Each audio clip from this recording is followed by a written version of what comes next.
D N B A Ş Ş A D D A Ş Y O L B Ö L S Ö N S Ö N S M N M A L P N S I N A T E T O T A N A L A Y A S A Ş S A S zaten öyle. Başlayalım mı?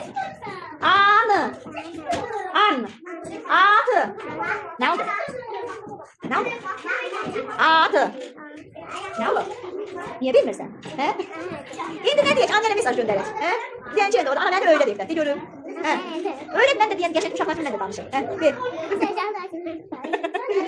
B A L M A L Y A L S A S P I L S Ö N L A A L A A Y A